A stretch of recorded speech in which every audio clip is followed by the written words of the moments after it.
اس میں 2-3 آپشنس ہو سکتے ہیں. ایک تو بیسٹ ہی ہوتا ہے اسٹڈی ویزا, کہ آپ اسٹڈی پہ آئیں, آپ تھوڑا سا یہاں پہ LLM کر لیں. LLB اگر کیا ہو تو LLM آپ یہاں سے مختلف یونیورسٹیز سے کر سکتے ہیں. LLM کرنے کے بعد آپ کسی فارم میں اپلائی کریں.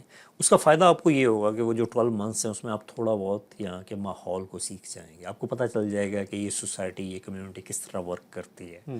آپ کو پتہ چل جائے گا کہ یہاں پہ کس نیچر کے کیسز ہوتے ہیں. آپ یونیورسٹی میں رہیں گے, آپ ارد گرد کمیونٹی میں ملیں گے, لوگوں سے ملیں گے, تو آپ کے لیے یہاں پہ ایڈجسٹمنٹ کے چانسز زیادہ ہو جاتے ہیں. کیونکہ ڈائریکٹلی کمپنی کسی سے ورک پرمٹ لینا لا فرم سے تھوڑا سا مشکل ہوگا. اگر آپ یہاں پہ آئے ہوئے ہیں پھر آپ کو چانس بھی مل جاتا ہے, آپ کسی لا فرم میں کام کرنا شروع کرتے ہیں. اور لا فرمس کے پاس موسٹلی لائسنس ٹو اسپانسر ہیں. اگر آپ کی اچھی کارکردگی ہو تو لا فرمس آپ کو بالکل اسپانسر کر سکتی ہیں. تو یہ آپشن ہے. دوسرا, آج کل IT کا دور ہے, یہاں پہ جو لا فرمس ہیں اس میں آپ اپلائی کر سکتے ہیں پاکستان سے, کہ میں پاکستان میں ہوں, یہ میری کوالیفیکیشنز ہیں, اور obviously کامن لا بیسڈ ہے وہ ملک, تو میں آپ کو سروسز وہاں پہ بیٹھ کے دیتا ہوں یا دیتی ہوں. جو بھی وہاں پہ پاکستان میں لائر ہے, ڈپینڈس کہ اس کی انگلش اچھی ہونی چاہیے, ایک اچھا اس کا ایجوکیشن بیک گراؤنڈ اچھا ہونا چاہیے. تو اگر کوئی کمپنی یہاں سے بھی آپ کو ہائر کر لیتی ہے, کمپنیز کو بھی چاہیے کہ چیپ لیبر ہو, اچھی لیبر ہو وہاں سے, تو کمپنیز بھی ڈھونڈ رہی ہوتی ہیں ایسے لوگ.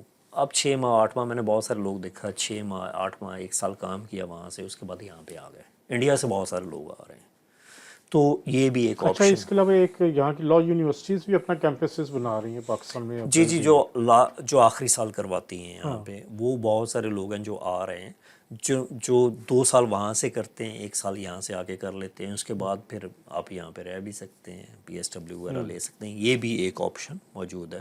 بٹ پہلے جو 2 آپشن ہیں وہ میں نے ان کے لیے بتائے جو آلریڈی لائر بن چکے ہیں. سو دنیا, میں اس بات کو مانتا ہوں کہ اب گلوبل ولیج بن چکی ہے. آپ کے لیے دنیا کھلی ہے, اب جو بھی کرنا چاہیں کر سکتے ہیں, جہاں بھی کمیوٹ کرنا چاہیں, موو ہونا چاہیں ہو سکتے ہیں, بشرطے کہ آپ نے راستہ صحیح چنا ہو اور جنرلی آئے ہوں. اچھا, وہ ایک خوبصورت چیز ہے.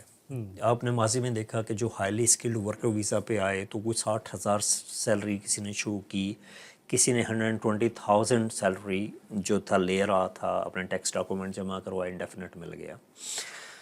تو اس میں ایک آپشن ہے, بہت اچھا آپشن ہے, کہ اب اگر آپ 1,25,140 پاؤنڈ سے زیادہ کی ارننگ لے رہے ہیں, ٹیکسیبل انکم لے رہے ہیں, آپ کو آ رہی ہے وہ, تو آپ 3 سال کے بعد انڈیفینٹ اپلائی کر سکتے ہیں اگر آپ اسکلڈ ورکر یہ تو ویزا بہت پہ, بڑی سہولت ہے. جو کہ ایک بہت بڑی 36 ماہ کے بعد, بہت کم ہوتا ہے کہ آپ کو انڈیفینٹ کی سہولت موجود ہو, بہت کم روٹس میں ہوتا ہے. تو یہ ایک بہت بڑی سہولت اس حکومت میں نے دے دی ہے, کہ آپ اگر آپ شو کرتے ہیں کہ آپ کی انکم اتنی ہے تو آپ کو بالکل اس میں انڈیفینٹ مل سکتا ہے. ہاں, اگر آپ کی اتنی نہیں ہے اور آپ پھر بھی آپ شو کرنا چاہتے ہیں, آپ 5 سال کی کیٹیگری میں جانا چاہتے ہیں, تو اگر آپ کی انکم 50,270 پاؤنڈ سے زیادہ ہے اور ٹیکسیبل انکم ہے, اور آپ شو کرتے ہیں کہ ٹیکسیبل انکم ہے, تو پھر اس صورت میں بھی آپ انڈیفینٹ اپلائی کر سکتے ہیں.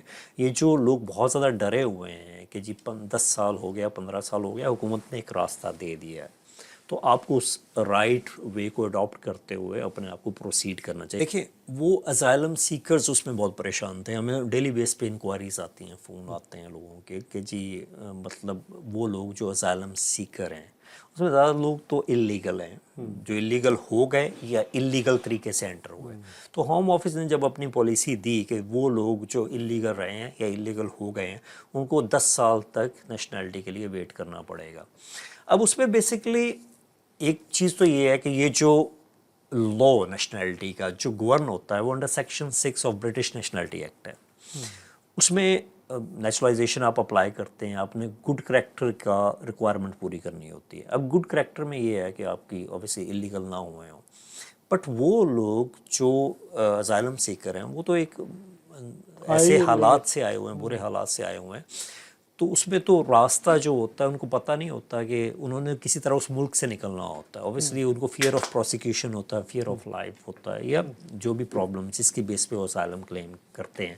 تو ہوم آفس پہلے ان کو ریفیوز کر رہا تھا, اس کے بعد ہوم آفس نے اپنی پالیسی کو ریویو کیا, کیونکہ ان کی یہ جو پالیسی تھی ریفیوز کرنے کی, میں سمجھتا ہوں وہ ویسے بھی under article 31 of refugee convention وہ غلط، کیونکہ اس میں یہ ہے کہ جو بھی ریفیوجی یہاں پہ ریفیوجی اسٹیٹس کلیم کرتا ہے، جو اسائلم سیکر یہاں پہ اسائلم کلیم کرتا ہے، تو اس کو اسائلم کلیم کرنے کی وجہ سے سزا نہ دی جائے، پینلائز نہ کیا جائے.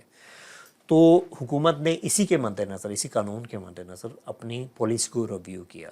اس میں اگر جو شخص اسائلم کلیم کرتا ہے اس کے بعد اس کا سکسیسفل اسائلم ہو جاتا ہے، جو بھی سرکمسٹینسز اس کی بیس پہ، تو ہوم آفس کی یہ ڈسکریشن ہے کہ ان کو وہ الاؤ کر سکتا ہے. ہوم آفس کو پینلائز نہیں کر سکتا کہ آپ تو انٹر ہی اللیگل ہوئے تھے یا آپ اللیگل رہے ہیں، بیکاز اس نے جو بھی راستہ لیا، ہو سکتا ہے اس نے وہ راستہ اس لیے لیا ہو اللیگل انٹری کا کہ لیگل انٹری سیف نہیں تھی اس کے لیے. فرض کریں پاکستان سے یا کسی بھی ملک سے آپ آتے ہیں، آپ پہ پروسیکیوشن ہے، آپ پہ کیسز ہیں، تو ہو سکتا ہے آپ کو وہاں سے نکلنے ہی نہ دیں. جیسے وہ نام ڈال دیتے ہیں ایئرپورٹس پہ، ECL میں نام ڈال دیتے ہیں، تو لوگ کوئی رستہ لیتے ہیں، کسی طرح پہنچتے ہیں، تو اس بیس پہ پینلائز نہیں کیا جا سکتا کسی کو. تو یہ ویسے بھی قانون غلط تھا جس کو اب ہوم آفس ریویو کیا ہے، ہوم آفس نے ڈسکریشن میں ڈالا ہے.